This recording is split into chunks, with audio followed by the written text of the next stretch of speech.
Hi viewers, ఈ వీడియోలో మనం లెడ్ యాసిడ్ బ్యాటరీ వర్కింగ్ కండిషన్లో ఉందో లేదో మల్టీమీటర్ ద్వారా ఎలా చెక్ చేయాలో తెలుసుకుందాము. Okay viewers, let's watch it. ఈ బ్యాటరీ వచ్చేసి 150 Ah బ్యాటరీ. ఇప్పుడు ఈ బ్యాటరీ పనిచేస్తుందా లేదా అనేది మల్టీమీటర్ ద్వారా మనం చెక్ చేద్దాము. చూడండి, ముందుగా మల్టీమీటర్ని DC వోల్టేజ్లో పెట్టుకున్నాను. బ్యాటరీ యొక్క పోల్స్, పాజిటివ్ పోల్ దగ్గర, నెగిటివ్ పోల్స్ దగ్గర మల్టీమీటర్తో వోల్టేజ్ చెక్ చేద్దాము. వోల్టేజ్ చెక్ చేసినప్పుడు 11.2 వస్తుంది. బ్యాటరీ అనేది బాగా డౌన్ అయిపోయింది. మనకి యాక్చువల్ వోల్టేజ్ వచ్చేసి 12 కంటే అబోవ్ రావాలి. మనం ఇప్పుడు సెల్ టు సెల్ కూడా చెక్ చేద్దాము వోల్టేజ్ అనేది. ఆ 6 క్యాప్స్ కనపడుతున్నాయి కదా, అవి వచ్చేసి 6 సెల్స్కి కనెక్ట్ అయిన హోల్స్. వాటి గుండానే మనం డిస్టిల్ వాటర్ కూడా పోయాలి. మనకి లోపల 6 సెల్స్ అనేటివి కన్స్ట్రక్షన్ ఎలా ఉంటుందో చూద్దాము. సెల్స్ అనేవి ఈ విధంగా సిరీస్లో కనెక్ట్ అయి ఉంటాయి. చూడండి, ఒక సెల్ అనేది 2 వోల్టేజ్ని జనరేట్ చేస్తుంది. అలాంటి 6 సెల్స్ వచ్చేసి 12 వోల్టేజ్ని జనరేట్ చేస్తుంది. ఓకే, ఇప్పుడు మనం పాజిటివ్ పోల్, నెగిటివ్ పోల్ దగ్గర చెక్ చేస్తున్నాము. చెక్ చేసినప్పుడు మనకి 11.2 వోల్టేజ్ వచ్చింది. చూస్తున్నారు కదా. ఇప్పుడు పాజిటివ్ పోల్ నుంచి సెల్ 1కి చెక్ చేస్తున్నాము. చెక్ చేసినప్పుడు చూడండి 1.3 వస్తుంది. కానీ యాక్చువల్ వోల్టేజ్ రావాల్సింది 2 వోల్టేజ్, కానీ అక్కడ తక్కువ వస్తుంది. ఇక్కడ కూడా చూడండి, 1వ సెల్కి 2వ సెల్కి పెట్టినప్పుడు కూడా తక్కువ వస్తుంది. ఇప్పుడు చూడండి, 2కి 3కి పెట్టినప్పుడు 1.8 సంథింగ్ వస్తుంది. అలాగే 3, 4కి చెక్ చేసినప్పుడు సేమ్ 1.8, 1.9 అలా వస్తుంది.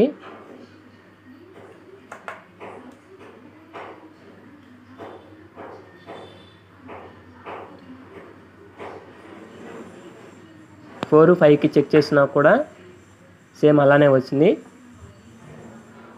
5, 6కి కనెక్ట్ చేసినా కూడా సేమ్ అదే వచ్చింది. సెల్స్ అనేవి బాగా వీక్ అయిపోయాయి.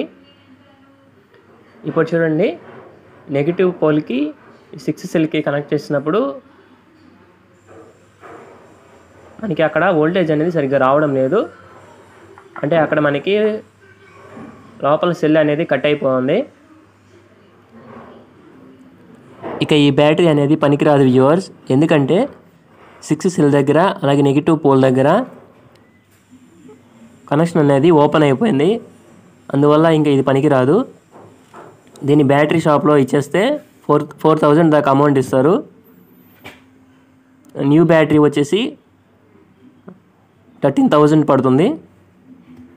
ఓకే వ్యూవర్స్, ఇప్పుడు మనం ఇండికేషన్ గురించి తెలుసుకుందాము. ఈ ఇండికేషన్లో చూస్తున్నారు కదా, సరిగ్గా అసలు ఏం కనబడడం లేదు, బ్లాక్గా కనబడుతుంది.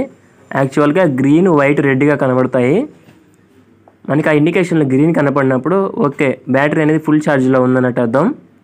అలా కాకుండా వైట్గా కానీ కనపడితే మనం ఛార్జింగ్ పెట్టాలి బ్యాటరీకి. ఇంకొకటి కనపడుతుంది రెడ్ది, ఆ రెడ్ కనపడితే మనం డిస్టిల్ వాటర్ యాడ్ చేయాలని అర్థము. డిస్టిల్ వాటర్ యాడ్ చేసి బ్యాటరీకి ఛార్జింగ్ పెడితే బ్యాటరీ అనేది ఫుల్ కండిషన్లోకి వస్తుంది వ్యూవర్స్. ఇదిగోండి, నేను చెప్పిన విధంగా చూడండి, గ్రీన్ ఉంటే ఓకే అని అర్థం, ఫుల్ ఛార్జ్ అని. వైట్గా కనుక కనబడితే నీడ్స్ ఛార్జింగ్, రెడ్ కలర్ కనబడితే యాడ్ డిస్టిల్డ్ వాటర్.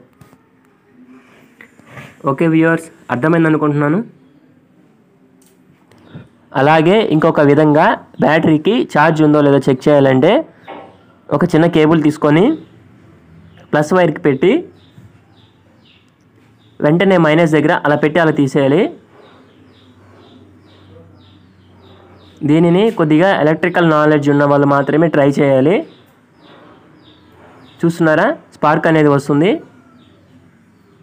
ఫుల్ ఛార్జ్లో ఉన్నప్పుడు మనకి స్పార్క్ అనేది హైగా వస్తుంది. ఆ కాపర్ వైర్ కూడా మెల్ట్ అయిపోయేదానికి అవకాశం ఉంటుంది.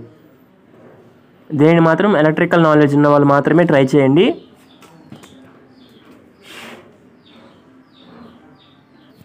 ఓకే వ్యూవర్స్, లెడ్ యాసిడ్ బ్యాటరీని మల్టీమీటర్ ద్వారా ఎలా చెక్ చేయాలో అర్థమైంది కదా.